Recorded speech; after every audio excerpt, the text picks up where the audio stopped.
Y doy la palabra en la asignatura Lingüística Aplicada a Raquel Benítez Burraco, que nos va a hacer una breve presentación, porque tiene poco tiempo, sobre lo que es la lingüística aplicada, lo que ella ha llamado aquí las aplicaciones de la lingüística, de profesión lingüista. Adelante, Raquel.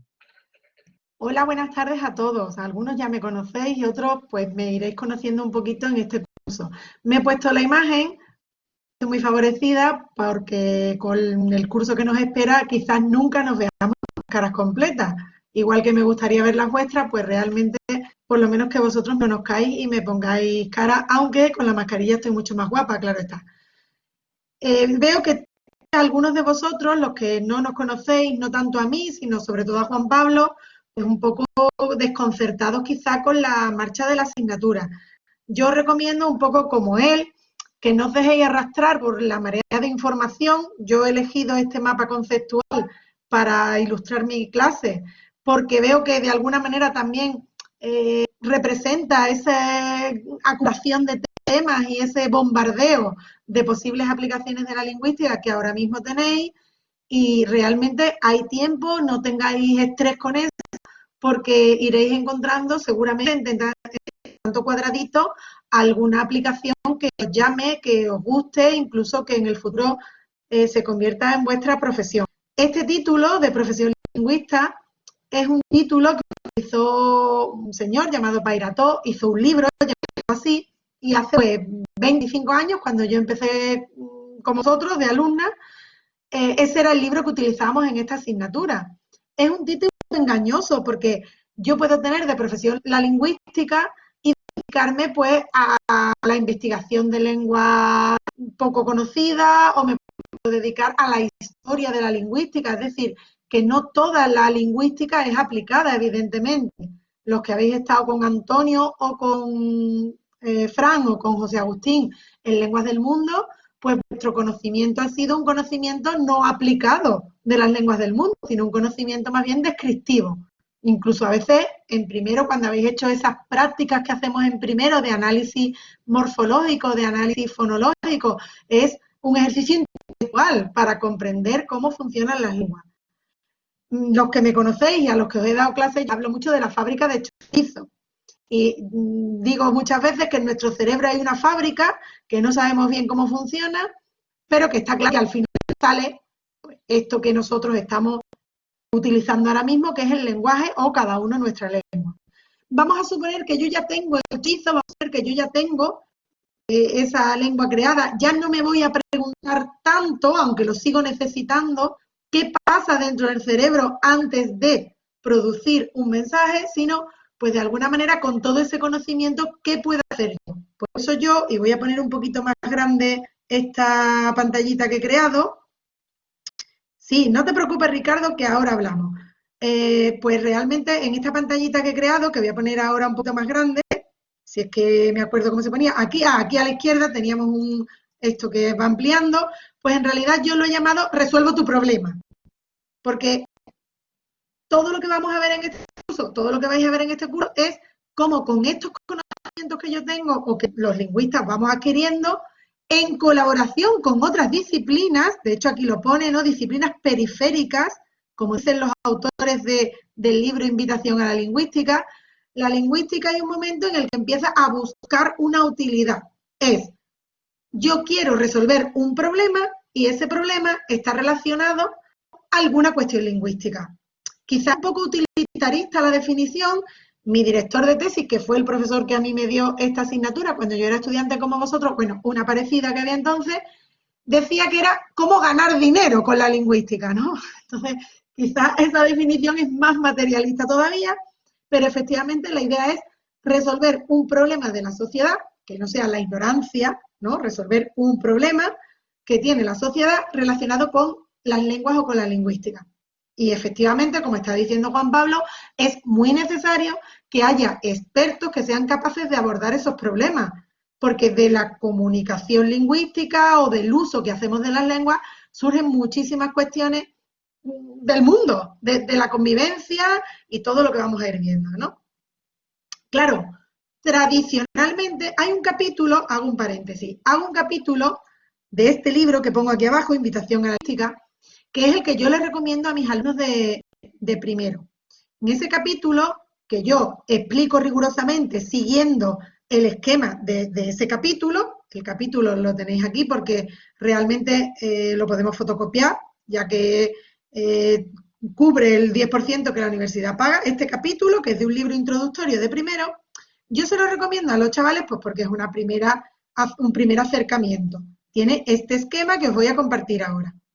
Estas autores de este libro, que el libro es magnífico, dividen entre aplicaciones tradicionales y aplicaciones recientes. Y yo cuando le explico esto a los de primero, pues por seguir el esquema del capítulo, también hago esa división. Pero en cambio, para vosotros ya, para este curso de tercero, os he hecho este mapa mental o este mapa conceptual así de cuadritos, porque creo que realmente esa división ha quedado un pelín obsoleta, ¿no? Es cierto que hay aplicaciones de la lingüística que son antiguas como la vida misma y otras que son más recientes. Evidentemente, la lingüística computacional, pues de alguna manera no tiene más remedio que circunscribirse a los últimos 70, 80 años. En cambio, la enseñanza de segundas lenguas, pues evidentemente está en el origen de los contactos humanos. Por eso es verdad que se ha hecho esa división. Y por eso yo he puesto aquí la primera de todas arriba, así en dos cuadritos grandes, que os voy a señalar ahora mismo con mi rectángulo. Aquí la enseñanza de una segunda lengua o una lengua extranjera. Y por otro lado también he incluido la enseñanza de la primera lengua. Es decir, la enseñanza de lenguas, para entendernos. Tradicionalmente, si tú dices que estás estudiando lenguas, pues lo normal es que te pregunten que si vas a ser profesor. Es un poco la primera intuición que se nos viene. Incluso yo doy clase en bachillerato, como vosotros sabéis, en secundaria, y es que no quiero estudiar filología, no quiero estudiar lingüística porque no quiero ser profesor. Claro, los pobres ven cómo vivimos y no quieren ser profesores porque aquello pues no les llama, ¿no? Entonces yo les explicaba precisamente a una niña de segundo bachillerato que no necesariamente la salida de la lingüística o la filología es ser profesor. Pero no nos engañemos, muchos de vosotros, si estudiáis filología hispánica, pues vais a ser profesores de español en el extranjero o vais a ser profesores de lengua y literatura castellana en España. La docencia de lengua es muy diferente si es la segunda lengua o la primera. Ahora haremos una pequeña reflexión, pero efectivamente es una de las aplicaciones de resuelvo tu problema. Tengo un problema. El problema es que estoy aquí conquistando América y no consigo convencer a estas criaturas que viven aquí de que tienen que ser católicos. Bueno, pues eso es un problema de enseñanza de lenguas y de política lingüística, por ejemplo. También es un problema de lexicografía, porque tendré que hacer un diccionario de guaraní para que estas personas, el guaraní español, se convenzan de que los españoles somos su salvación, por ejemplo, ¿no?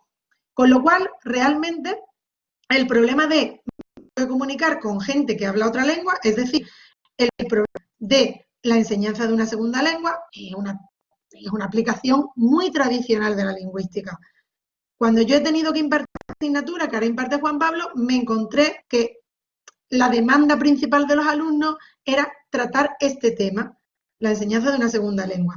Pues ya sabéis que hay máster especializados, no tenemos un máster de español como lengua extranjera y no voy a meterle mano a esa cuestión porque vais a tener todo el curso para hablar de conceptos como la interlengua, la adquisición, la enseñanza, las estrategias, el valor del error, los valores afectivos. Es decir, que cuando abráis ese melón, como quien dice, para los Erasmus es tocar un tema. Cuando empecéis con ese tema, os vais a encontrar pues, una serie de conceptos que seguramente tendréis que manejar más adelante para vuestra profesión, si es que vuestra profesión es la docencia. Pero claro, yo me encuentro muchas veces, y aquí hablo a título profesional, con ese problema que plantea la enseñanza no de la segunda lengua, que es evidente que resuelvo tu problema. Si tú no sabes comunicar, tienes que ir a trabajar a Inglaterra, yo te enseño inglés y resuelvo tu problema. Sino el problema de la enseñanza de la L1, que es a lo que nos dedicamos pues, los profesores de literatura en este país, ¿no? Castellana o catalana en Cataluña o cada uno en su lugar. El alumno te dice muchas veces, bueno, maestra, es que yo ya sé hablar español. Y claro, es verdad. O sea, el hablante nativo ya tiene un conocimiento, llamémoslo conocimiento, llamémoslo habilidad, capacidad innata de expresarse en su lengua. Yo no le voy a enseñar a un español a hablar español, a diferencia de si voy a enseñar inglés a un español. Entonces, claro, yo aquí os pongo esa distinción de la que Juan Pablo seguramente os ha hablado entre la lengua cultivada y la lengua natural. No voy a enseñar una lengua natural, voy a enseñar una lengua cultivada. ¿Por qué le llamo resuelvo tu problema? Hombre, porque cuando tú hablas tu lengua natural, muy probablemente la carta del banco no la vas a saber interpretar. Muy probablemente el prospecto de las minas, aunque últimamente ya se entienden un poquito más, no lo vas a poder interpretar. Muy probablemente, si te un poema de Luis Cernuda, no lo vas a saber interpretar. Todas esas versiones cultivadas o vas a utilizar. Tienes que hacer un currículum o tienes que hacer una reclamación a la empresa de internet, a la empresa de luz o una reclamación de una nota, pues probablemente las etiquetas de los alimentos, otra cosa que tampoco vas a interpretar, tendrás que conocer esas versiones cultivadas de la lengua. Obviamente no será lo mismo si es una enseñanza secundaria que si es una lengua para fines específicos para un estudio, pero sí que efectivamente hay un problema relacionado con la lengua nativa, pero no con la lengua nativa natural. Yo no te voy a decir a ti si tienes que corregir andé o anduve. El lingüista lo que va a hacer es darte herramientas para decirte que si estás hablando con una persona que te va a contratar y dices anduve, pues quizá estés quedando mejor que si dices andé. Igual que si vas a una entrevista de trabajo en pantalón corto de deporte, pues dependiendo del trabajo, te servirá o no como carta de presentación. Entonces, de alguna manera, todo eso que es utilizar la lengua cultivada también un poco como seña de identidad o no, como signo de cultura o no, pues todo eso, cultura, entendedme, cultura adquirida, ¿no? Pues realmente habrá que aprenderlo también y utilizarlo si lo necesitamos. Y a eso nos dedicamos los profesores de lengua castellana. Aquí he puesto en blanquito el aspecto reflexivo, porque es verdad que nosotros en España tenemos una tendencia a incluir desde muy jovencito en la enseñanza o en la reflexión sobre la lengua nativa la reflexión lingüística. Esto que hacéis en el cole de análisis oracionales, en el instituto, que estaréis hartos de hacer análisis oracionales, hay otros países donde en la enseñanza de lengua nativa no se trabaja tanto ni está tan extendido en los niveles inferiores de la enseñanza. Pero bueno, en España se ha incluido como una reflexión añadida al uso que haces de la lengua. Esta discusión, esta polémica también la tenemos mucho en la profesión de la enseñanza de la lengua materna en secundaria y realmente, bueno, la explicación que se da es que es una reflexión compete al uso de una parte de nuestro cuerpo. Igual que el profesor de biología, pues además de darte consejos sobre cómo tener una nutrición sana, o el de educación física, también hay unos estudios sobre cómo funcionan las proteínas, las células, las neuronas, que realmente se aprenden por mero conocimiento. No vais a ser médicos, pero esa reflexión pues, se da a unos niveles de 14, 15, 12 años y realmente se ha decidido que en este país también se imparte, ¿no? Pero son dos cuadritos distintos porque son dos cosas muy distintas. Por tanto, ahí realmente no resuelvo tu problema, resuelvo tu ignorancia. Esta parte de la reflexión lingüística no es tan aplicada. Es aplicada en tanto que a ti te da de comer, a mí me da de comer, pero realmente para el individuo, para el usuario, la parte de la lengua cultivada es más útil, digamos. Por eso normalmente hay en las escuelas se recibe más, toda esa parte de comunicación se recibe con más facilidad que la parte de análisis sintáctico, ¿no? Pero todo, para nosotros, todo, voy a poner el cuadrito otra vez, formará parte de nuestro trabajo en la docencia. ¿De acuerdo? Bueno, pues ya hemos visto un poquito esta parte de arriba. Si alguien tiene alguna cuestión, me la puede ir anotando. Ya voy manejando yo, como dice Juan Pablo, a la vez, en plan multitarea. Si voy contestando, lo dejo para el final, ¿de acuerdo?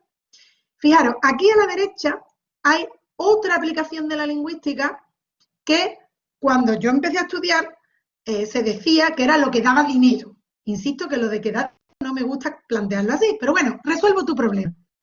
Es la lexicografía. Cuando yo estaba en la carrera como vosotros, esto me hace parecer súper mayor, decían que si querías ganar dinero y no querías ser profesor, claro, pues que te metieras a hacer diccionario. Es verdad que lo de hacer diccionario, pues hoy en día está muy relacionado con, perdona que lo mueva, la lingüística de corpus, la lingüística computacional. O sea, la manera de hacer diccionarios ha cambiado un poco y es verdad que ahora es mucho que se saque dinero haciendo diccionarios porque hay diccionarios que están online y demás, ¿no? Pero bueno, lexicografía como tal, elaboración de diccionarios, pues también es una aplicación de la lingüística. ¿Qué problema resuelve la lexicografía? Bueno, pues quien dice la lexicografía dice también la traducción, que la tengo por aquí abajo. No la he podido poner juntita porque todo no me cabía junto. Resuelvo el problema el mismo que resuelvo cuando te enseño una segunda lengua. Y el que resuelvo cuando te hago reflexionar sobre la lengua cultivada. Si hay una palabra que no entiendes, pues la buscas en el diccionario, resuelves el problema. Si hay una palabra que no sabes traducir a otra lengua, dependiendo ya del tipo de diccionario, resuelvo tu problema. Si eres periodista o escritor o quieres hacer un ensayo y no quieres repetir siempre la misma palabra, te hago un diccionario de sinónimos, resuelvo tu problema. Y así, pues todas las aportaciones de la lexicografía, en la que no voy a abundar porque sé que tenéis una asignatura en la carrera dedicada a eso y nuestros compañeros auxiliadores, Juan Manuel, son los expertos que tenemos en el departamento en eso, ¿no? Pero está ahí. De hecho, en el capítulo de la lingüística, no recuerdo si aparece, y a veces en los congresos de lingüística aplicada no aparece porque se relaciona más bien con la lexicología, con la semántica, pero desde el punto y momento que un diccionario te resuelve un problema, es una aplicación de la lingüística, o al menos yo la entiendo así, ¿no? Claro, avanzo tacito, hoy en día, pues los diccionarios, como os he dicho antes, están muy basados en corpus. Esto del corpus quizás sí me tenga que detener un poquito más porque además creo que será útil para vuestros proyectos. A ver, un corpus es una enorme cantidad de datos lingüísticos que pueden ser orales, pueden ser escritos, pueden ser incluso acompañados del lenguaje no verbal y que están catalogados, etiquetados, clasificados. Si estáis ya pensando en una investigación para el próximo año, tipo trabajo fin de grado o alguna investigación donde queráis extraer el uso de una determinada palabra, la aparición de un determinado término en distintos contextos, pues es conveniente que os empecéis a familiarizar con la lingüística de corpus. Porque la lingüística de corpus lo que viene a hacer es basar su reflexión en datos reales. Esto que hacemos todos los profes de lengua de inventarnos las oraciones tipo Juanito tiene un perrito, que es una oración que después nadie dice nunca jamás, pues hoy en día sobre todo, que gracias a la lingüística computacional tenemos un montón de datos a nuestro alcance, que además las máquinas nos los procesan rápidamente, podemos basar nuestras reflexiones, incluso basar los significados que nos aporta un diccionario en este tipo de información.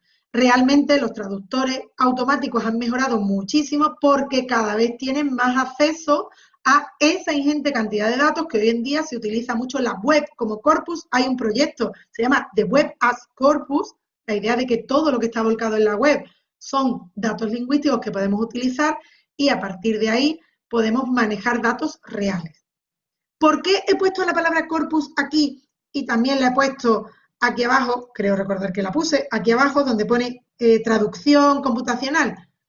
Porque durante mucho tiempo, cuando hemos hablado de política y planificación lingüística, que también es vieja como la vida misma, insisto, cuando llegaron los españoles a las Américas, empezaron a pensar cómo hacemos para organizar lingüísticamente esta situación que nos hemos encontrado, bueno, y mucho antes, evidentemente, pues una de las opciones, una de las cuestiones que se trabajan, muy relacionada con el reto que os va a proponer Juan Pablo, relacionado con las lenguas nativas y con la revitalización lingüística y demás, es la planeación del corpus, que está muy relacionada con la estandarización. Voy muy rapidito porque esto lo vais a trabajar en los retos, pero en este capítulo que yo recomiendo para introducir a la lingüística aplicada, las profesoras que han hecho ese capítulo basan la política lingüística en la estandarización. Pienso que no es la única labor de la política lingüística, pero la vais a entender muy fácilmente cuando os la explique. Cuando se hace política lingüística, cuando se planifica, bueno, la política es planificación. Es decir, a ver, podemos discutir lo que hacen nuestros políticos, hombre, no es el momento, pero quizá poniendo un ejemplo muy al día de hoy, nuestros políticos nos planifican la vida. nos ponen unas normas, nos dan unas pautas, nos explican si nos ponemos la mascarilla, nos la quitamos un poco, pues la política en un ayuntamiento, en el gobierno de una nación, es la planificación, la organización de lo que sea. En el caso de la lingüística, se trata de, en un territorio donde normalmente se aplica a territorios donde hay más de una lengua, pero también puede ocurrir en territorios donde hablamos de una lengua, pero en el fondo ya sabéis que eso es falso, porque todos los territorios son multilingües, porque hay muchas variedades de la misma lengua que, siendo muy, muy estrictos, podríamos llamar lenguas diferentes, pues de alguna manera ponen orden en ese tipo de situación.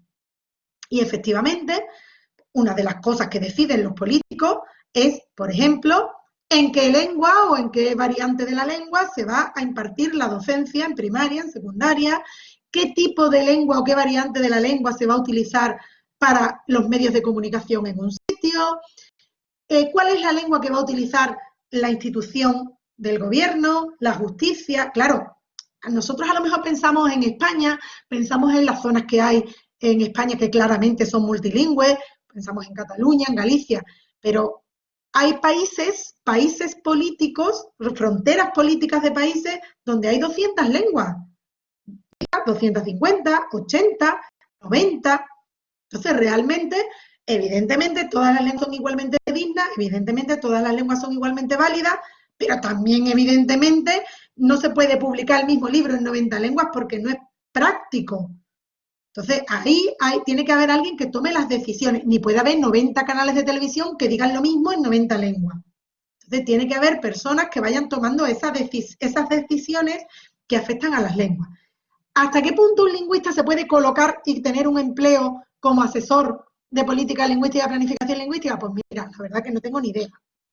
No tengo ni idea. Pero lo suyo sería que lo hubiera, por lo menos en esa planificación, que hubiera personas que supieran claramente delimitar los conceptos y, de alguna manera, aplicar criterios lingüísticos y no solo criterios económicos o criterios políticos a esas decisiones. Eso sería un poco lo ideal. Volviendo al término estandarización y al término corpus. Una de las actuaciones o de las actividades que realizan los encargados de la política y la planificación lingüística es seleccionar qué variante de lengua va a representar a un territorio o bien tomar de una y otra variante de una lengua aquellas características que pues, se entienden como más representativas del territorio. Os voy a poner un ejemplo que ya está un poco pasado, perdona que voy a encender la luz, ya está un poco pasado de moda, pero que tuvo su momento y que fue la idea de pues, crear una lengua andaluza que de alguna manera pues, representara a los hablantes de la variante andaluza, de Andalucía, fuera pues nuestra bandera lingüística, tanto por escrito como en los medios de comunicación, tal. Si eso se hiciera, el primer paso que habría que hacer es estandarizar, es decir, regular y decidir de las muchas variantes que tiene la lengua andaluza, y quien dice la lengua, o la variante andaluz, quien dice el andaluz dice cualquier otro. Este proceso se ha hecho en muchos países a la hora de una lengua que represente. ¿Qué variante vamos a elegir? El andaluz, este que vamos a usar la ONU. Vamos a suponer que nos vamos a la ONU y que allí tenemos una nación andaluza que quiere usar su lengua. ¿Será ceseante? ¿Será ceceante? ¿Será jejeante? Pues es una decisión que hay que tomar. Porque si utilizas todas las variantes, pues probablemente la comunidad internacional pues le lleve un poco a confusión. O si vas a escribir un documento y una vez lo vas a escribir con Z, otra vez lo vas a escribir con S, otras veces, pues probablemente no tendrá la difusión que tendrá una lengua que se estandarice. No estoy diciendo que la estandarización sea buena o sea mala, estoy diciendo que existe cuando una lengua va a ser representante o va a ser presentada en foros internacionales o se va a escribir. Claro, si tú coges el corpus de esa lengua, vas eligiendo, pues normalmente la variante o bien la más extendida, o bien la que sus hablantes consideran más prestigiosa. En fin, esto tiene todo un proceso que en distintos países, por ejemplo, en los países de Asia o de África que se vieron liberados de la colonización europea a lo largo del siglo XX, todo este proceso se tuvo que hacer, ¿no? Por una parte, tenemos esta estandarización o esta selección de cuál va a ser la lengua representativa cuando no la hay. También existe otra opción. Existe la opción de, pues mira, de todas las variantes o de todas las lenguas, la que vamos a utilizar es esta. Y entonces, por ejemplo, imaginaros que en Marruecos hay un cambio de gobierno, una revolución, y entonces resulta que el tamasig, que es una lengua bereber, que ahora mismo es oficial pero en algunas zonas, pero está poco utilizada, se empieza a potenciar, pues porque el gobierno decide que en lugar del árabe como lengua de comunicación como COINE, pues se va a utilizar esta lengua. Bueno, no hay que estandarizarla porque la lengua existe, ya tiene su escritura, ya tiene su edad, todo. Entonces entra en juego lo que aquí se llama, lo voy a poner de otro color, en amarillito, la política de uso. Bueno, puede recibir distintos nombres, a ver, yo os digo el que yo utilizo, ¿no? Pero la política de uso lo que viene a hacer es potenciar en distintos ámbitos donde no estaba potenciada una lengua. En el fondo, la revitalización de una lengua minoritaria, pues es una política de uso. Si comenzamos, como en el proyecto de Joaquín, nuestro amigo, el amigo de Juan Pablo, a utilizar la lengua tunsavi en las redes sociales como mecanismo, o por ejemplo, efectivamente, como dice Luisa, cuando el castellano, que no tenía prestigio, empezó a ser utilizado en contextos donde antes no se utilizaba, eso es una decisión política, en este caso, hecha por un rey, pues ya podéis imaginar. Entonces, la revitalización es una variante de la política de uso. Es una política de uso destinada a que se amplíe el ámbito en el que se utiliza como lengua de comunicación, se aumenta el prestigio también de una lengua que ahora mismo está poco utilizada o está en proceso de desaparición. Todo eso es política lingüística. De eso podríamos hablar muchísimo, tanto desde el punto de vista histórico. Es muy interesante, si a alguien le gusta la historia, ver en distintos momentos cómo han ido aplicando políticas lingüísticas en contextos históricos diferentes. Y luego, por supuesto, es un debate que a día de hoy está a la orden del día en distintos lugares del mundo por distintas cuestiones, ¿no? De hecho, todos conoceréis, supongo, ese artículo premiado de Lola Pons, del árbol de la lengua, donde habla de la lengua utilizada como arma política, ¿no? Pues por desgracia, efectivamente, la lengua, sobre todo desde el siglo XIX, tiene un uso como identidad de grupo y que se ha ido utilizando como arma, ¿no? Entonces, realmente tiene, desde el punto de vista histórico, es un tema muy interesante, desde el punto de vista actual también, ¿no? En otros años en los que yo he estado impartiendo esta asignatura, algunos de los proyectos se han relacionado con la revitalización. La verdad que es un tema que a los alumnos les llama la atención. Y una chica Erasmus, hace pues de esto lo menos 8 o 9 años, hizo un trabajo magnífico sobre la revitalización del maorí, pues por parte del gobierno que se dio cuenta de que era una lengua que se estaba perdiendo y a través de un proyecto de abuelos con nietos en las escuelas, había una generación que había de alguna manera dejado de utilizar esa lengua nativa por el motivo que fue, porque no era útil para conseguir un mejor trabajo, porque no era una lengua de prestigio, porque no estaba presente en los medios, por lo que fuera, y el gobierno hizo una política de revitalización con bastante éxito, de manera que el maorí se volvió a extender por las zonas de Nueva Zelanda donde había sido lengua nativa. Cualquiera de esos temas me parece muy interesante y de hecho yo sé que Juan Pablo os va casi a obligar, porque yo le he reñido, porque os quiere obligar a trabajar en algún aspecto de revitalización. Pero bueno, sí, la verdad que es un tema muy interesante, ¿no? Bien, un saltito relacionado. La lingüística computacional. Fijaros, la lingüística computacional realmente hoy en día, más que ser una aplicación de la lingüística, como instrumento, lo que se llama el procesamiento de los textos o el procesamiento de la voz, yo podría hacer flechitas que se relacionaran a cuadritos, los relacionaran con muchos otros. Yo podría hacer una flechita que uniera la computacional con la política. Yo podría hacer una flechita que uniera la computacional con la enseñanza de lenguas, porque hay toda una parte de la enseñanza de lenguas que está basada en el autoaprendizaje, en los itinerarios que se van autorregulando mediante inteligencia artificial. Bueno, tenemos de todo, ¿no? Yo puedo relacionar la computacional con la forense, que será la última de la que hablemos. Yo puedo relacionar la computacional con prácticamente con cualquier aspecto de la lingüística aplicada, porque hoy en día es herramienta, o sea, podríamos llamar lingüística computacional, también se habla de ingeniería lingüística, pues todas aquellas herramientas en las que utilizamos máquinas para el procesamiento, el análisis o la producción del lenguaje, ¿no? Entonces, realmente podríamos de una manera amplia hacer una especie de paraguas donde la lingüística computacional se acercara a todos los demás campos. Pero cuando la lingüística computacional empezó, estaba aplicada sobre todo a la enseñanza, como he dicho antes, y a la traducción. Por eso la he puesto aquí al ladito de la traducción.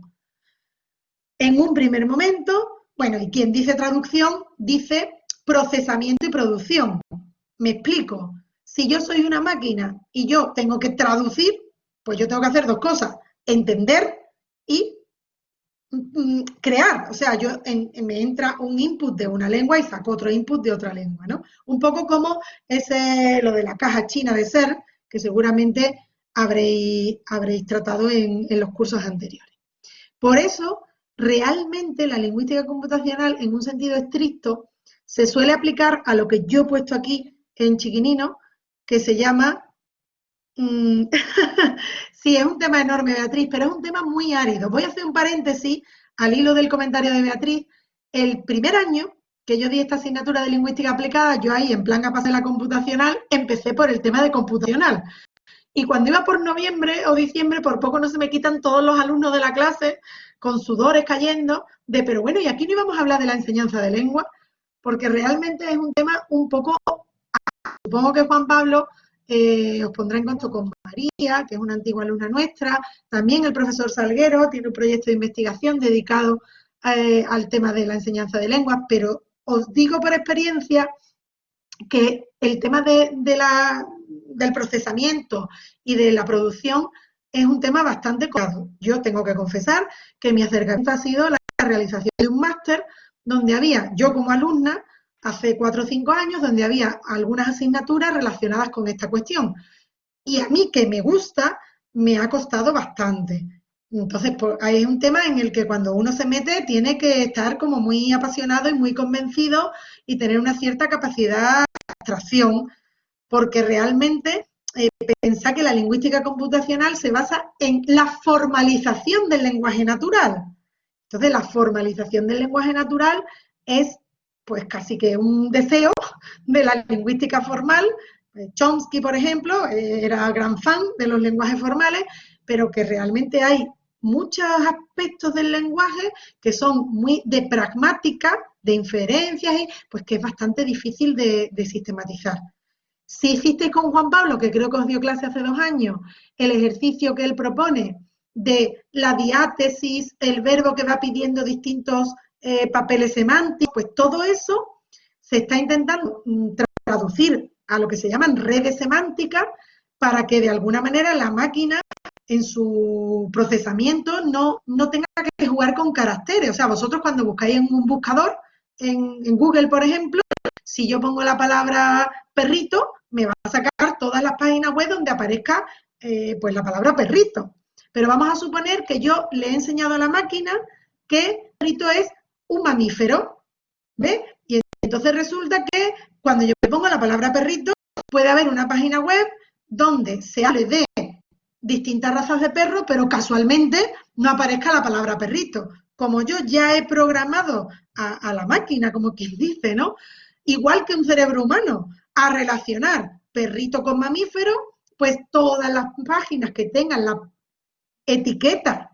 Ahora a mí me gusta mucho, ahora ya que con el Facebook y con el Instagram y demás, la palabra etiqueta se ha popularizado, pues realmente esas etiquetas que no están ahí, no son caracteres, te ayudan a procesar o a identificar aquellas relaciones semánticas que no están explícitas.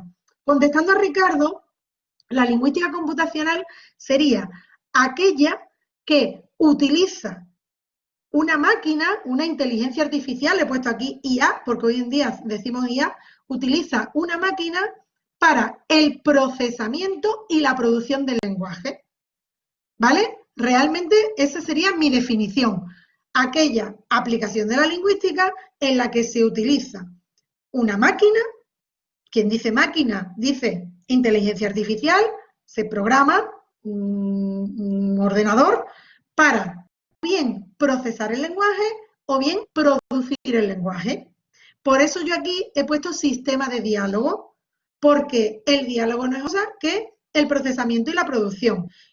Cuando llamáis, por lo típico que hoy en día llamas por teléfono y te atiende una máquina y te dice, no le he entendido, repita de nuevo. Lo que está haciendo es procesando y produciendo. De alguna manera está dialogando. Puede ser escrito o puede ser oral. Y dependiendo de si es escrito o es oral, entran en juego distintas capacidades. Pero fijaros, la mayoría de estos programas lo que están haciendo es, pues como aparece aquí, ¿no? Reconocimiento de sonidos. Por eso dice, no le he entendido. Yo conocí a una muchacha, compañera mía del máster, que trabajaba para Vodafone. Y me decía, no te imaginas programar lo típico de Vodafone, ¿no? Ella ayudaba a programar las máquinas que detectan problemas en la red de los usuarios. Bueno, pues claro, tú tienes que poner tus palabras clave, no tengo internet, se me ha caído internet, me se ha caído internet, el internet no me va, porque claro, tenéis que pensar que un cerebro entiende que todo eso es lo mismo. Una máquina, en principio las más básicas, procesan sonidos. Y el sonido de se me ha caído internet no es el mismo de el internet no me va. ¿Entendéis? Entonces, realmente, ahí la idea es pues que de alguna forma estas máquinas empiecen a crear dentro de su programación relaciones entre las palabras, obviamente, vuelvo a lo mismo, basadas en los corpus. Cuando decimos que una máquina aprende, una máquina no es una persona, una máquina no aprende, pero ciertamente establece algoritmos basados en la cantidad de información. Es decir, si yo consigo meterle a una máquina toda la información relativa al Quijote, bueno, es probable que pueda entender, como quien dice, entender comillas, comillas, comillas, y producir pues una conversación con respecto al Quijote. Yo aquí siempre me gusta recordar, y ya creo que vais a ser muy jóvenes y no vais a haber visto ese capítulo, pero no sé si conocéis la serie Black Mirror, que os pongo en el chat.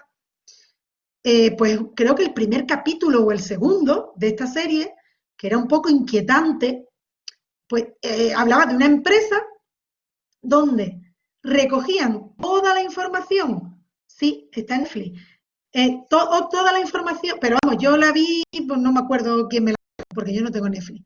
De hecho, al hijo de un amigo se la han recomendado en primero de carrera de periodismo, o sea, que se ve que la serie pues sigue.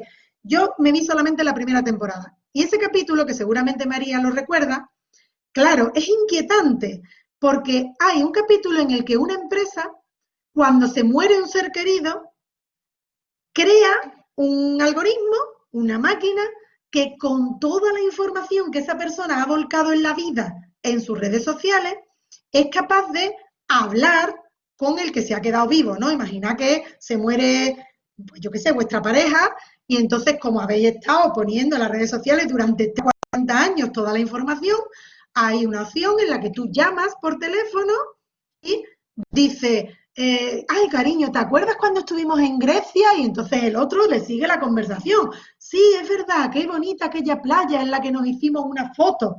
Realmente es inquietante, pero yo cuando vi el capítulo lo veo. Si tú le das mucha información a esa máquina, empieza a crear correspondencia. Obviamente son redes léxicas, redes semánticas. María, nuestra antigua alumna, recomienda mucho el estudio de la gramática cognitiva para de un poco ver cómo se puede de alguna manera, esa palabra tan fea, implementar la programación de los lenguajes formales pues con alguna serie de información de tipo cognitivo, de tipo perceptivo y tal.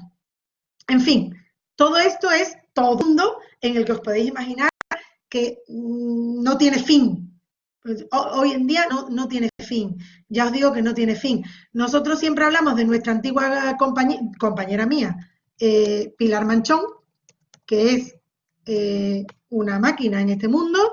Ella hizo conmigo el doctorado, estudió física primero, después se pasó a filología inglesa, bueno, pues se ha dedicado a este tipo de actividades. O sea, que no es profesora como nosotros, sino que trabajaba en IBM, después ha trabajado para Amazon, para distintas grandes empresas estadounidenses, y ahora creo que ha vuelto a España y dio una charla a la vida hace un par de años sobre su trabajo. A este tipo de trabajo nos referimos, ¿no? Y bueno, es todo un mundo el que ahí se abre, que tiene su complejidad, pero que realmente está encaminado a que la inteligencia artificial de alguna manera deje de ser, como decía Descartes, una mera repetición tipo papagayo, y la creatividad lingüística que el ser humano tiene por naturaleza se puede intentar reproducir en una máquina. Todo, para mi gusto, muy inquietante, pero es el futuro que tenemos. ¿De acuerdo? ¿Por qué lo he relacionado con la traducción? Pues porque, como os he dicho antes, una de las aplicaciones clásicas de la lingüística de resuelvo tu problema es tengo que traducir esto que tú quieres que otra persona lea tu idioma. La traducción tiene una finalidad similar a la enseñanza de las segundas lenguas, con la diferencia de que la traducción ayuda al que no tiene tiempo, ocasión o capacidad de aprender todas las segundas lenguas. Comprender que yo en mi vida puedo aprender, yo qué sé, 8 o 10 lenguas, pero evidentemente no puedo aprender todas las lenguas del mundo. Y si hay una novela súper preciosa escrita en Swahili, pues no voy a aprender Swahili para la novela. Por eso la traducción resuelve el problema. Quien dice traducción, dice traducción, interpretación, doblaje de cine, de series, etcétera. Hombre, Ricardo, que yo ya he dicho que es inquietante el futuro, no me asustes, pero bueno, por ahí va la cosa un poco, intentar emular. No creo que se consiga sustituir o mejorar, pero por lo menos emular. Y efectivamente, hace pues como 80 años, 70 años, en los años 50, cuando se empezó a trabajar con ordenadores con máquinas, en sistemas de procesamiento y tal, pues realmente uno de los primeros aspectos que se comenzaron a explorar fueron los sistemas automáticos de traducción. Esto que ahora hacemos paso, vamos, totalmente. Yo en secundaria, en formación profesional básica, tengo una asignatura de inglés y yo ya no les prohíbo usar el traductor, les enseño a usar el traductor, porque me parece absurdo que yo me niegue a usar una herramienta que está al alcance de cualquiera, ¿no? El traductor automático. Los traductores automáticos hace 40, 50, 60 años tenían muchísimos errores porque la cantidad de datos, volvemos a la misma película, de los corpus, de todos los datos que acumulaban, de los cuales podían tirar para tener información, pues era mucho más pequeña, ¿no? Una curiosidad, resuelvo tu problema. Si tú eres el gobierno de Estados Unidos y resuelvo tu problema, o eres el gobierno israelí y resuelvo tu problema, o eres el gobierno ruso y resuelvo tu problema, pues probablemente gane más dinero que si resuelvo el Pepito Sánchez, que me contrata para que le traduzca una carta de su prima, ¿vale? Claro, la traducción automática o no automática, especialmente la automática, que es a la que ahora mismo me estoy refiriendo, tuvo un buen empujón, estuvo muy patrocinada por los distintos gobiernos implicados en la Guerra Fría y en otro tipo de conflictos de este tipo. ¿De acuerdo? Claro, insisto, si yo soy el gobierno de los Estados Unidos, yo tengo un problema. Y es que los rusos están hablando con los iraníes y yo no me entero. A lo mejor resulta que tengo un agente que sabe ruso, pero el agente, el pobrecito, tiene que... Y otro que sabe inglés, pero el agente, el pobrecito, tiene que dormir. Si tengo una máquina que oye lo que dicen los iraníes y me lo traduce al inglés, oye, pues mira qué bien que esto que me ahorro. Entonces, la verdad, históricamente se puede estudiar, claro, sí, esa oferta de trabajo de procesamiento de lenguaje natural, no, de traducción, yo también cuento esta anécdota siempre y ya me repito como las abuelas. Cuando en el año 99 fui con la profesora Camacho al curso de verano de la Linguistic Society, prometido, que allá había un señor del FBI reclutando agentes lingüistas, que eso existe. O sea, es decir, que la cuestión de el idioma como una barrera en su momento en la Guerra Fría para la cuestión de los mensajes, también los mensajes ahí computacional, pero si habéis visto la película Enigma, computacional, pero la mera traducción de toda la cuestión relacionada con el terrorismo, por ejemplo, que a veces utiliza lenguas minoritarias, son conocidas por todo el mundo, pues realmente ahí ha habido una inyección económica y un buen empujón social para que toda la cuestión de la traducción se vaya revitalizando. De todas maneras, la traducción es vieja como el mundo, igual que la polémica sobre si la traducción debe ser fiel a la lengua de origen o fiel a la lengua de llegada, pues también es vieja como el mundo. A los que os queráis dedicar a la traducción, normalmente en filología hispánica no hay muchos alumnos con vocación de traductor, pero en la lingüística en primero de inglesa, muchos compañeros de inglesa tenían vocación de traductor y han acabado con nosotros. Entonces, es verdad que la persona que se vaya a dedicar a la traducción va a realizar una aplicación de la lingüística. Y durante el siglo XIX, por ejemplo, se llamaba lingüista al que sabía muchas lenguas. Entonces, realmente hay una relación. Ana, no sé si tienes voz. Si no te importa y pones la duda en el chat, la incluyo en el discurso. ¿Te parece? Sí. Hazme la pregunta en el chat. Si no puedes con el chat, la dejamos para el final. ¿De acuerdo, Ana? Así que la traducción es, voy esperando a ver si Ana pone su pregunta en el chat, la traducción es una de estas aplicaciones de la lingüística tradicionales, antiguas como quien dice, pero que hoy en día está muy en vigor relacionada con la traducción automática y la lingüística computacional. Esta película misma que acaba de comentar Juan Pablo es muy recomendable y además debe estar grabado todavía el programa que hizo el compañero profesor de álgebra este verano, bueno, en el confinamiento, como una especie de coloquio sobre esta película donde explicaba las claves de la tipografía, que es otra cuestión diferente, bastante interesante. Sí, y la charla que dio este compañero me gustó mucho. Mira que yo en esa época estaba hasta la bola de trabajo que no tenía ni para dormir y me hice el hueco para verlo. Y estuvo bastante bien y bastante explicada. Ana, me espero a tu pregunta, vela poniendo, porfa. Creo que sí, esa, Luisa, sí, creo que esa es el protagonista. Bien, pues nos vamos entonces a la última, que vamos a comentar nosotros. Evidentemente, toda esta división en cuadritos que yo hago es un poco artificial, pero vamos a darle un poco voz a la lingüística forense.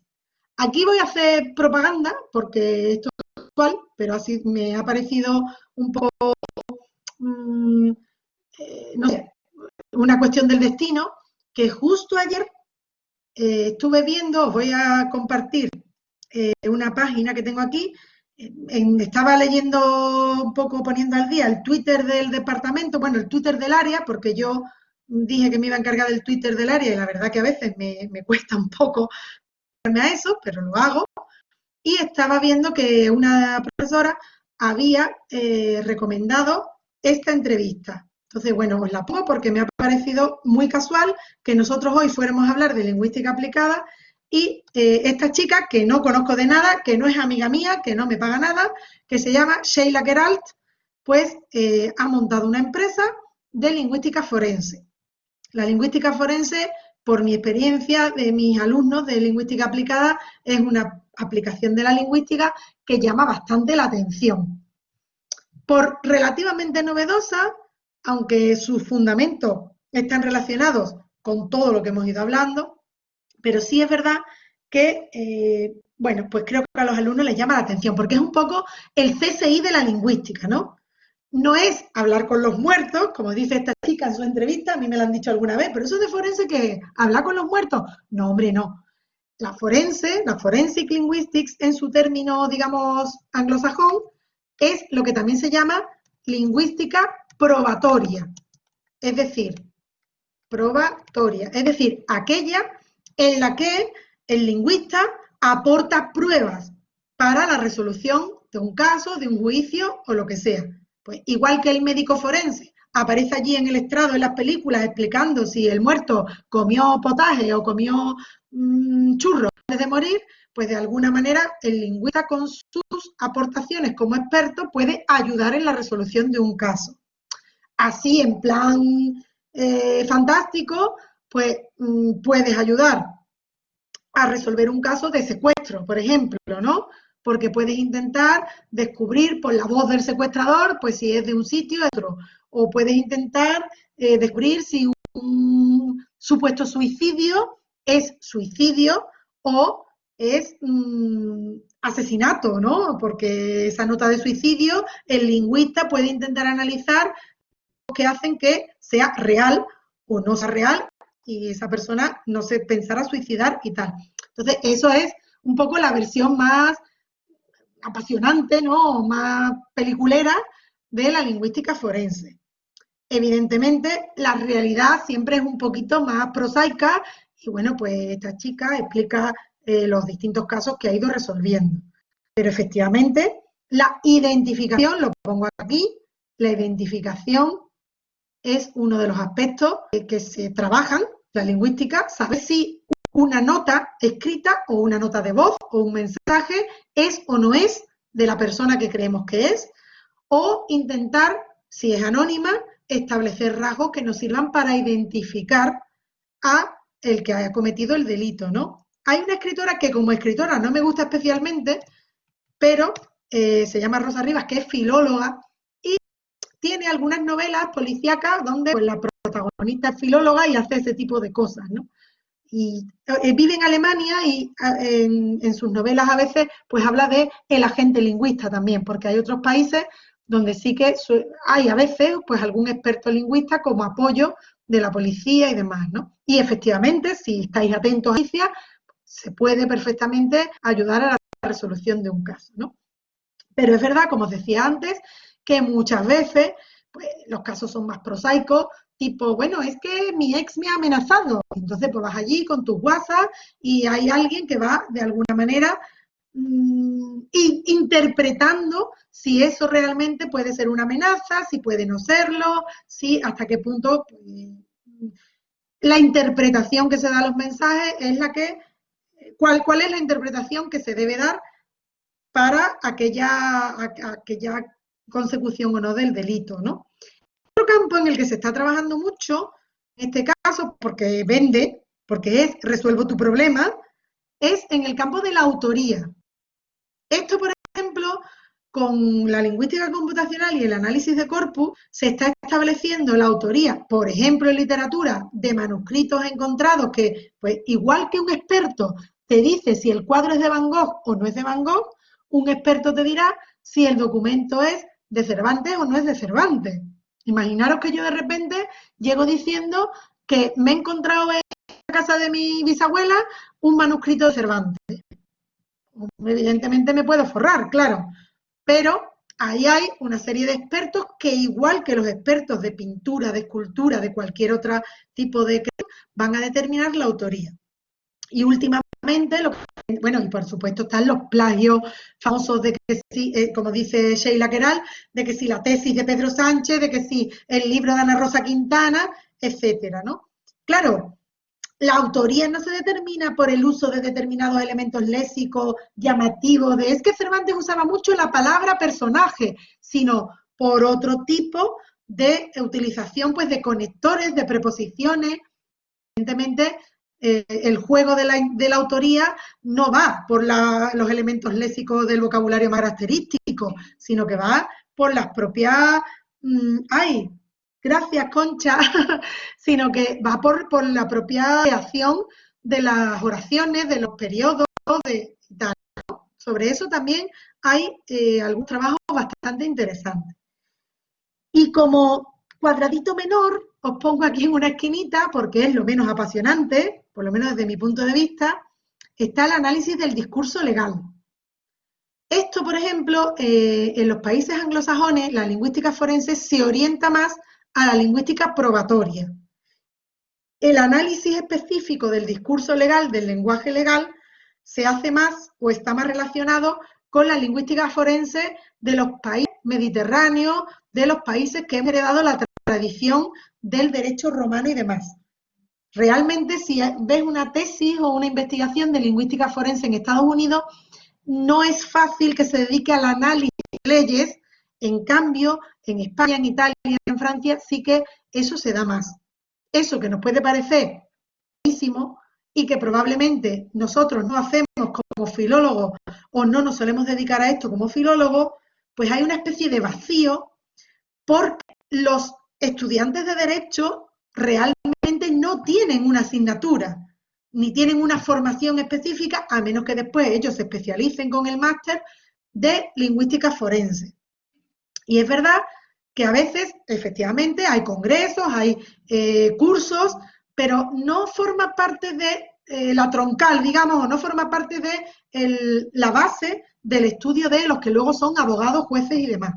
Entonces, efectivamente, hace falta que haya, pues a veces, un lingüista que interprete la ley, que interprete la norma y que, por ejemplo, decida si, acorde con la normativa, me corresponde pagar una multa o no me corresponde pagar una multa, o si en una denuncia yo me he ajustado a mi contrato o he ajustado a mi contrato.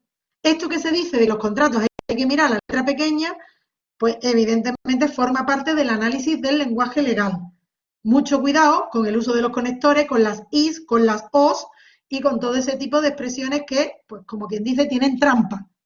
A esas trampas, a descifrar esas trampas, se dedica también la lingüística forense. Y en el caso de una desavenencia, pues vosotros diréis, ¿es que la normativa es la normativa? No, la normativa, ya os lo digo yo, que también en mi parcelita de jefa de estudios me dedico mucho a eso, la normativa muchas veces es ambigua, porque la persona que escribe la norma en su cabeza tiene claro a lo mejor lo que quiere poner, pero a la hora de expresarla con pelos y señales, para que cualquier persona la lea y la interprete de manera correcta, no es tan sencillo.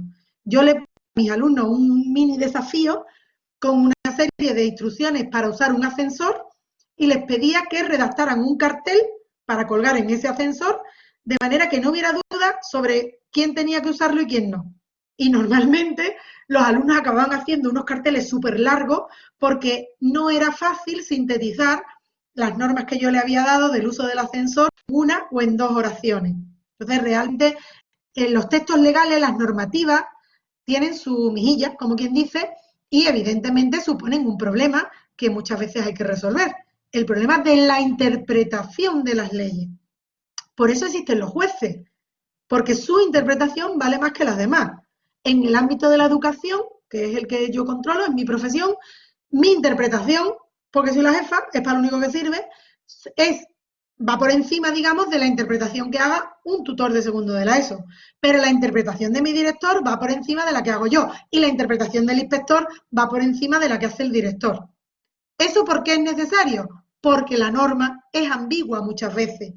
Y cuando hay que interpretar la norma es cuando se establece esa jerarquía. ¿Para qué sirve el lingüista? Hombre, para aquellos casos en los que la norma bien leída, bien diseccionada, bien analizada, se puede interpretar sin que tenga que llegar el que más manda. Y esto se hace así porque lo digo yo, que soy el que más manda y mi interpretación vale más que la tuya. ¿De acuerdo? Un poco por ahí va la película. Yo la he aplicado al ámbito de la educación, pero podéis imaginar que en los contratos, los alquileres, las demandas laborales, pues no está mal que haya un lingüista, ¿no? Y por último, he puesto aquí, voy a limpiar, la lingüística clínica.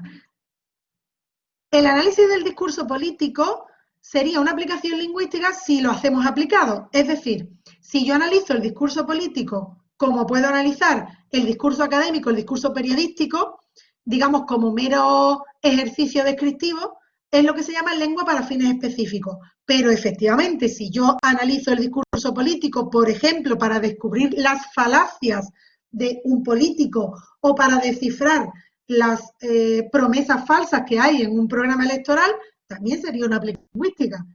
Todo lo que me estáis contando se podría englobar en lo que se llama lingüística con fines específicos, que es el análisis del discurso político, el análisis del discurso periodístico, el análisis de las etiquetas de la alimentación, como os propone Juan Pablo, siempre y cuando tú eso lo utilices para resolver un problema, como por ejemplo el problema de que nuestros políticos nos engañan, pues evidentemente se considera una aplicación de la lingüística, por lo menos en la definición amplia que yo doy. Otras personas te dirán, no, es que eso es análisis del discurso, como tú mismo has dicho, José Miguel, ¿vale? Pero el análisis del discurso puede ser un análisis meramente intelectual, saber por saber, cómo hablaban los políticos del siglo XVII, cómo hablan los políticos de el Brexit. O puede ser aplicado en tanto que tú quieres de ese conocimiento extraer una utilidad. En el momento en el que tú con ese conocimiento quieres extraer una utilidad, como por ejemplo avisar a los futuros votantes de cómo esta persona dijo blanco y después lo convirtió en gris, pues evidentemente también se puede utilizar. Por eso hablamos de disciplinas periféricas. No me gusta hablar de disciplinas periféricas porque realmente son disciplinas hermanas, ¿no? Disciplinas relacionadas. Evidentemente, el análisis del discurso político es un hermanamiento entre la lingüística y las ciencias políticas. La lingüística clínica, que íbamos a empezar a hablar, es un hermanamiento entre la medicina y la lingüística. Todo digo antiguamente cuando yo tenía vuestra edad, que ya es antiguamente, porque eso hace 25 años o 30 años. Cuando tú querías estudiar logopedia, podías hacer el máster de logopedia habiendo estudiado distintas carreras, una de ellas filología, pero también podía hacer, pues yo qué sé, psicología, medicina. Un logopeda, por ejemplo, ahora los especialistas de audición y lenguaje primaria lo que han estudiado es primaria o educación especial. Y dentro de educación especial, especialista AL. Muchas gracias, Juan Pablo. No creáis que yo entiendo de todo esto, que esto es una clase introductoria. Yo a lo que le pongo voluntad, pero entender, no entiendo de mucho. Pero sí, os acojo a todo lo que queráis. La lingüística clínica, claro, realmente tú dices, es que la logopedia es un problema de un médico. Un foniatra, yo he ido a un foniatra, porque se me montaban los nódulos en la garganta y no podía hablar y no sé qué. La foniatra, médico. Foniatra, pues como el psiquiatra, como el otorrinolaringólogo, pero el logopeda puede ser médico o no. Claro, lo suyo es que el foniatra sepa de lingüística, igual que el logopeda tiene que ser un poquito de medicina, o por lo menos, si no de medicina, de anatomía, ¿no? O del funcionamiento fisiológico, de fisiología.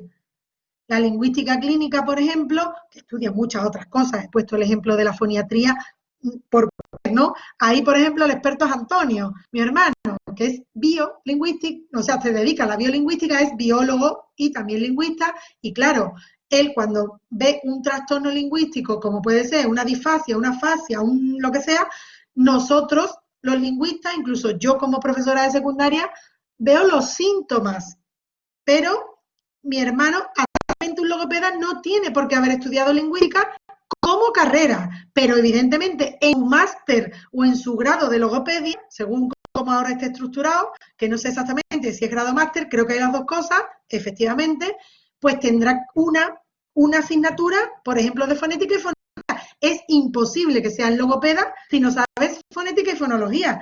Y otra asignatura de lingüística. A lo que me refiero es a que no es obligatorio que hayas hecho los 4 años de grado de lingüística o los 4 años de grado de filología. Hay un profesor de Madrid que tiene un blog, perdón, que no he puesto la tilde, no escriben, que daba clase, no sé si sigue dando clase en logopedia, pero él daba clase en el grado de logopedia o en el máster de logopedia y tiene un blog de lingüística y de fonética y fonología magnífico, del que yo he cogido materiales para mi clase de lingüística. Entonces, dentro de su carrera, de su especialización, tienen que tener, pues, evidentemente, fonética y fonología. Pero fíjate una cosa, un logopeda a lo mejor no es necesario que dé un curso entero de 6 créditos de semántica. Por ejemplo, en cambio, pues para tratar una afasia, uno de los aspectos que tienes que trabajar es la semántica. Ya depende un poco, realmente al final, lo más práctico, como quiere hacer Juan Pablo con vosotros este año, es crear equipos interdisciplinares. Sí, en ese curso que seguramente os ha recomendado de Miracles of Human Language, hay un apartado que se llama Language in the Lab, en el laboratorio, donde hay distintos experimentos de psicolingüística aplicados a la enseñanza de segundas lenguas, a resolver problemas de pronunciación, etcétera, etcétera, etcétera. Y claro, aquí es que el campo es tan amplio que realmente tenemos que reconocer que no somos de la lingüística y que o bien tú te especializas mucho, mucho, y hay un tema que te interesa mucho, mucho, yo qué sé, el procesamiento lingüístico de las personas con déficit de atención, y haces una tesis de eso, o bien haces un equipo interdisciplinar como el que tiene Antonio, donde trabajan médicos, donde trabajan lingüistas, donde trabajan distintos expertos, porque es que si no, tú no puedes saber de todo. Por eso aquí las profesoras que han hecho ese capítulo de introducción a la lingüística, de invitación a la lingüística, hablan de disciplinas periféricas. La sociolingüística, que es otra cuestión en la que aquí no me voy a meter, pues ayuda a la planificación lingüística y es una mezcla entre sociología y lingüística, o antropología, o historia. Es que claro, evidentemente en la lingüística aplicada hay, o derecho, como hemos dicho aquí, hay muchísimos campos que son inabarcables.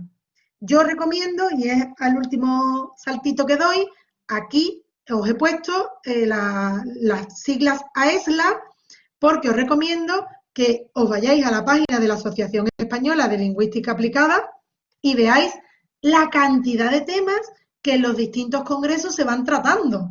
Hace 40, 50 años los congresos de aplicada tenían 3, 4 temas.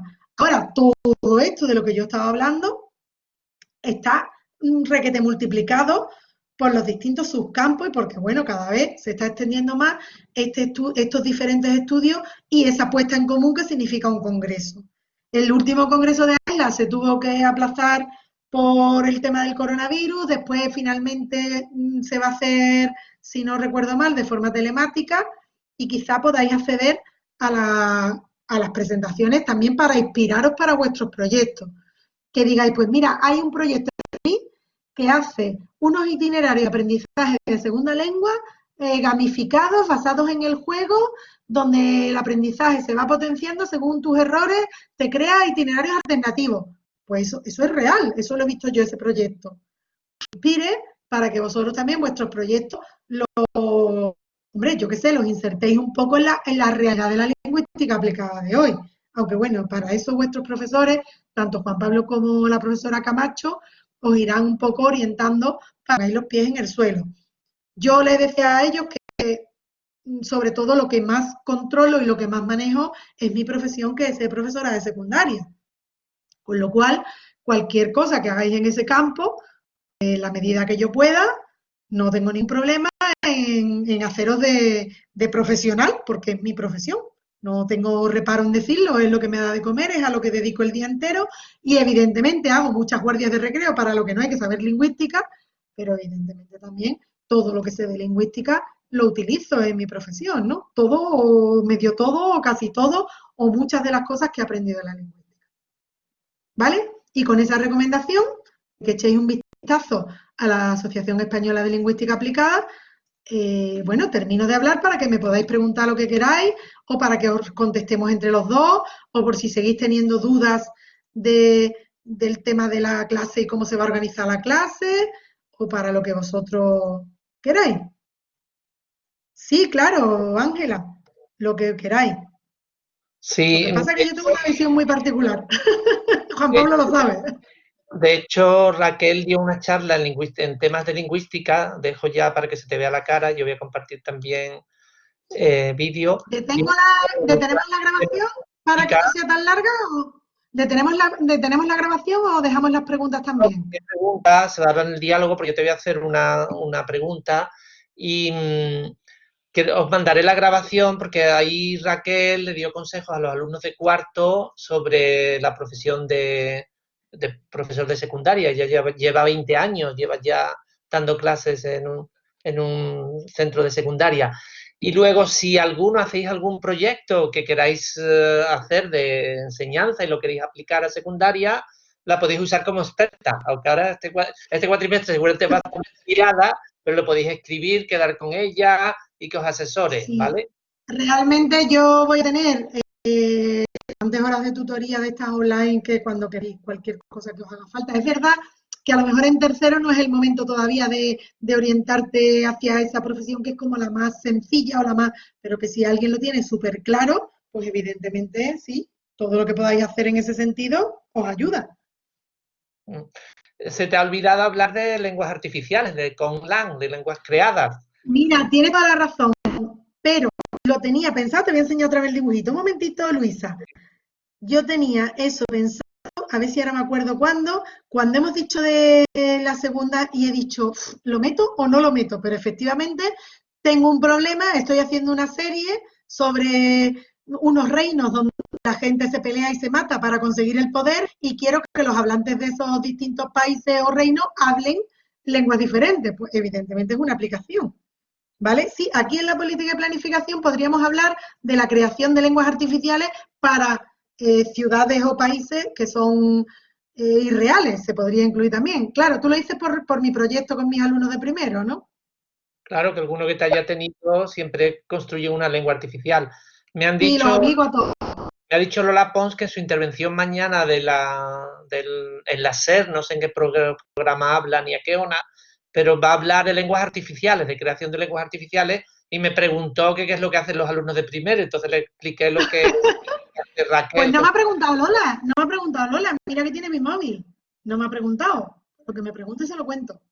Y, le, y también un alumno que va a venir el miércoles a la sesión que tendremos de experiencias de alumnos, que se llama Antonio Vilella, en la asignatura de cuarto hizo un proyecto que se llamaba Lingüística Ficción, donde estudiaron las lenguas artificiales y la hipótesis Sapir-Whorf en novelas distópicas, que también autores crean, muchas literarios crean estas lenguas, ¿no? Y puede ser muy interesante. Luisa quería preguntar algo, ¿no? A menos que quieras decir algo más de Sí. esto.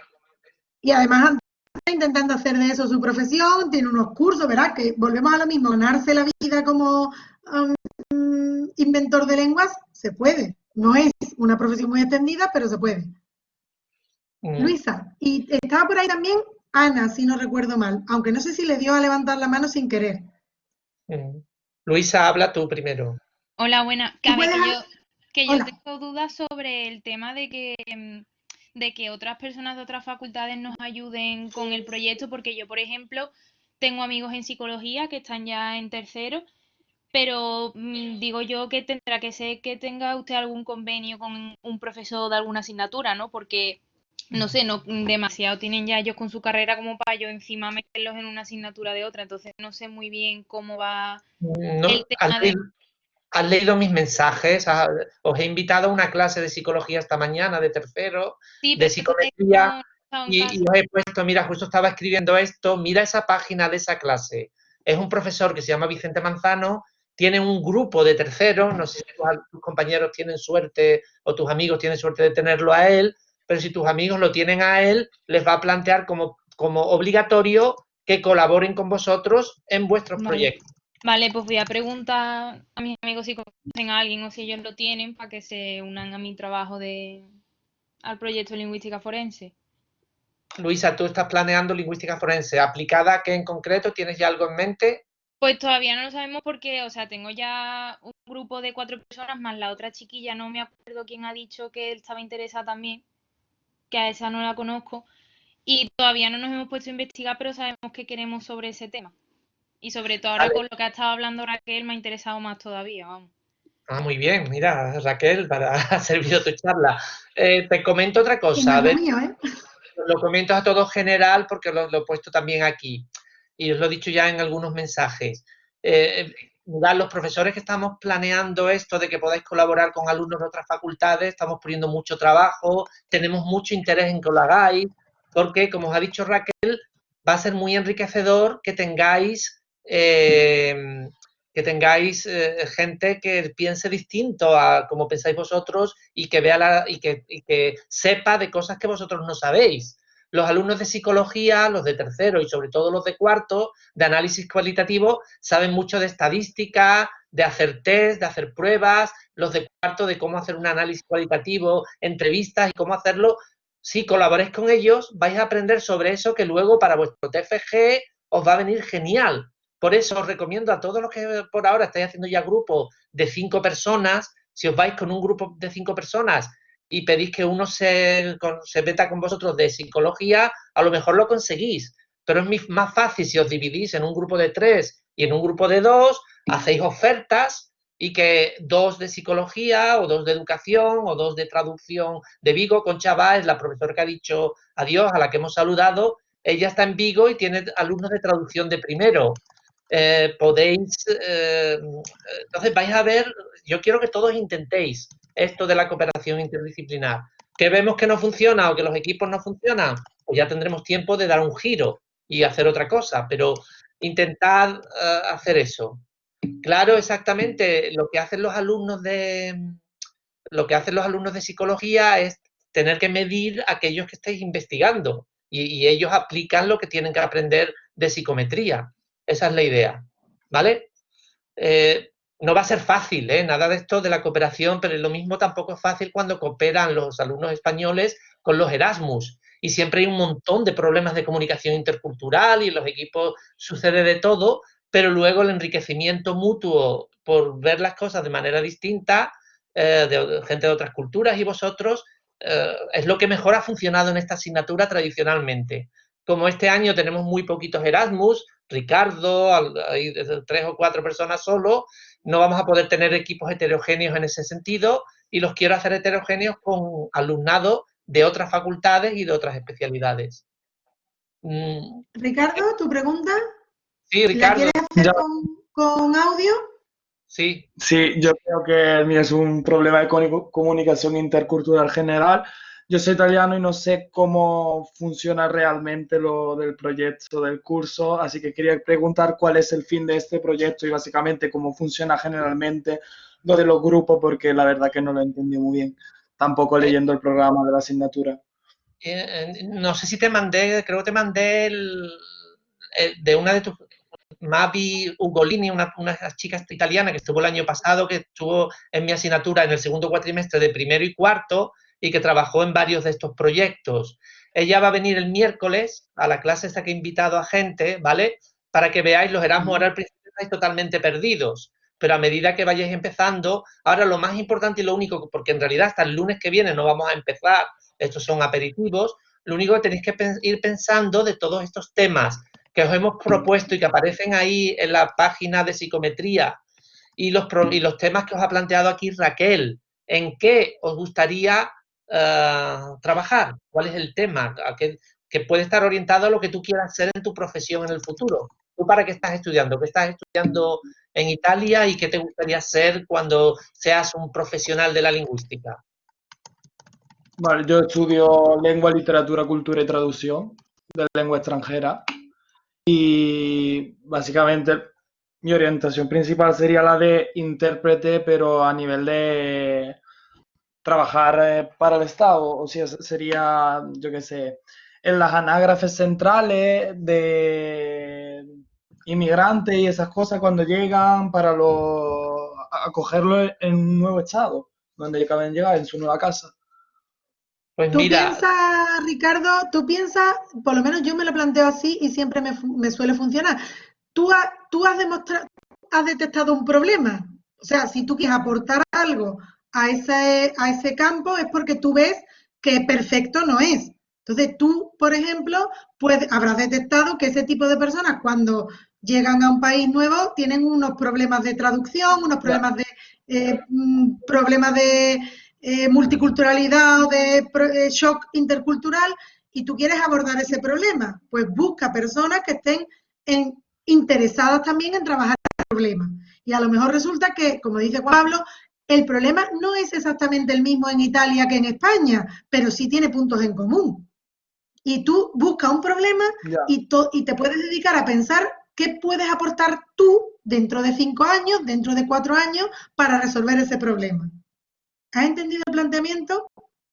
Sí, y sería sí, sobre todo entonces, desde el punto de vista legal, que es el más aburrido, la verdad.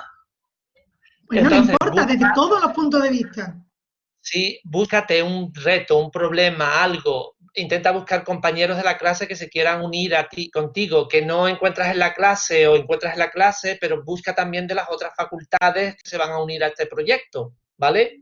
Entonces, y como el trabajo con los alumnos de otras facultades tendréis que hacerlo online, ¿vale? No tenéis que reuniros con ellos, eso es más complicado. Ahora, como todos hemos aprendido a usar estas herramientas para comunicarnos por videoconferencias y demás, puede ser que funcione, ¿vale?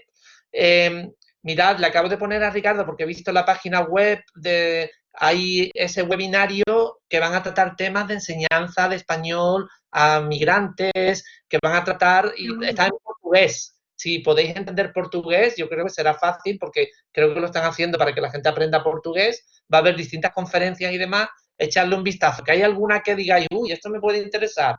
Apuntaros va a coincidir con nuestra clase del miércoles, pero como lo del miércoles lo vamos a grabar, podéis estar en 2 sitios al mismo tiempo. Es lo bueno de las tecnologías, ¿vale?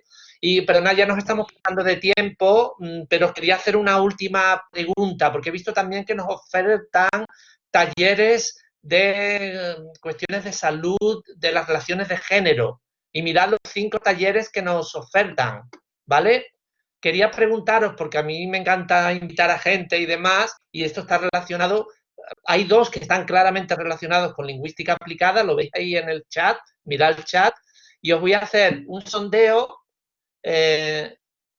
Bueno, los grupos también los puedes ver, los que se vayan a empezar a formar en la página de psicología de Vicente Manzano. Los nuestros internos de la clase en el foro, lo que he puesto foros en la plataforma. Tú ya sabes entrar en la plataforma, ¿no, Ricardo? Cuéntame.